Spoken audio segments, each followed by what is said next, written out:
it seemed to be, as they made it, the best of the computer and the best of hand-drawn. It looks like that. They called upon the artists they really appreciated and loved from the past to do the hand-drawn animation. But there are sometimes things about the new process of making films that the artists really genuinely like. For example, some of the story people now love the fact that they can work on a Cintiq on a computer, draw a story sketch, pull it into Photoshop, and then if they want to recreate that room again, they do that, and then just change the character. Right. So, you know, there's some of both. They're beautiful, beautiful settings from New Orleans, which they got by visiting the city and getting inspiration from local. You mean the locales. inside of the museum is is it like pretty whited out and then it's just about the art, or is there atmospheric kind of stuff? There'll be some atmosphere things. Cool, because we saw what you did inside the Disney studio, and Coco and I were like, I feel like I'm in New Orleans. Oh, it was so beautiful in there, and I really wanted to record it, but they're like, all sorts of story images. Yeah. Another process that they used was that, you know, the artist, let's say a concept artist, would do a beautiful piece, paint it just a little bit, scan it into Photoshop, and then embellish in Photoshop. Right, absolutely, huge difference. So it was kind of the best of It's both. faster for them, and they can still work. I mean, the artists I talk to, you can work on a computer, but for people who are really tactile in the way that they draw, it's nice to be able to use both. You're absolutely Exactly. That's what they say. Exactly. So this exhibition is going to travel internationally. Great. There are no plans to have it domestically now. Do you know where it's going yet? I don't know how much I can announce. Right. There's a lot of Asia interest, and Australia. Oh, great. And so we are really thrilled to be able to share it with people. We've had some important exhibitions in Europe. Just a couple of years ago, we had an exhibition called Once Upon a Time Walt Disney. Yeah. Il était une fois Walt Disney. Yeah. And that was at the Grand Palais in Paris. And then it traveled on and to Montreal and Helsinki. That was an exciting exhibition for us because it got a lot of attention from scholars who didn't realize that there is beautiful art. Not scholars, but art critics who didn't realize how beautiful Disney art can be. Because the show is basically about the European origin and the influence of art. There were a lot of images of late 18th century, early 1900s. That was traditional art and its influence on animation. Yes. And I think all those art critics, some of them knew, but it really takes a little bit of a jolt. We do lending. We lend to institutions doing their own museum. For example, we're lending several pieces to the Museum of Modern Art for the Tim Burton show. Right. How many pieces are you letting them use for that? You know, I don't remember what the final count is, but I can. But there's definitely some stuff from here, pieces, and then some puppets. Oh, which we yes. never lend. I've been down there, and it was just about. I just could think of so many people that I know. There would be really obscure characters like the skeleton horse, reindeer, and secondary characters. They're all in the ARL, so that's really exciting. That'll be really cool. And then some of his original drawings, because Tim draws his own stuff. Yes. So that's exciting. What else is coming up? Well, you do how many shows do you start planning, or how does that work in terms of museum shows? we try not to do too many at the same time, but they all seem to happen at the same time. And then you get a break. For example, the Salvador Dali show, we suddenly got all kinds of requests for our Dali art because it was the 100th anniversary of his birth.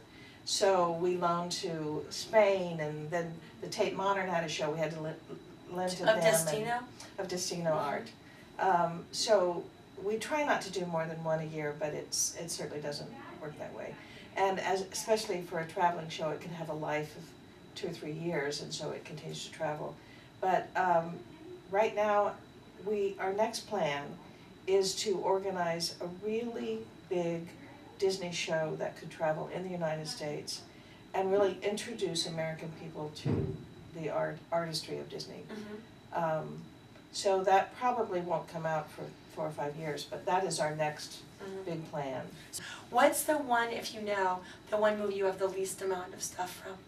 I would say Dumbo Really? and, High pigment paint, right? well, it left the library. Oh. And we're always interested in Dumbo and Bambi. And, you know, we don't have much money to acquire art with. So our interest is always in purchasing things that are big blanks in our collection. Because our library is used, you know, as reference for jobs, as inspiration. You know, just by every division in the company will come to us for images. So it's important for us to be able to represent a film. And for instance, when the home entertainment people are doing their making of for the, you know, for the DVDs, they'll come here. They make it 500 or 600 images, and those are scanned in and given to them. God, that's a big job to do stuff like that. It is, but it's very important. Yeah. You know, it helps to sell the DVDs, and people are interested in it. And for them to understand the artistry again, because that's the focus here. And I want to be clear, you can't just wander in and see this art. This is not a place that's open to the public. So it is really wonderful that from time to time these museum shows are put together. And so we really want to try to get as many people to come to Dreams Come True. It helps everybody involved with the museum in New Orleans. One more thing I want to mention. You are your own artist. You create jewelry and quilts, I understand. Yes. So when do you do that? When do you have time? You're working all the time here. You're doing all sorts of things. Who has time? Well, And this is one of your pieces. It is. It's so gorgeous. With a 50s brooch. So that you was mix. my mother's. You mix old and new. Yeah, Okay. sometimes I do. This was my mother's piece, so I wanted to mix something together. It's so gorgeous. Thank you. And when do you have time to do this? And I just wanted to say that Disney does actually allow the people who work inside their company to have like little exhibits of their art. Is that right? Yes, I was fortunate at Animation to have an exhibition of my jewelry and quilts, a couple of them actually. It was a wonderful experience for me. It's, you know, it's something I do at night or on the weekends to come down from the stress of the job. I have a wonderful husband who's retired, and he understands that I need to be in the studio a certain part of my week. And it's often Saturday morning or Sunday morning, you know, when it's cool, but it's just an important thing for me to express and decompress.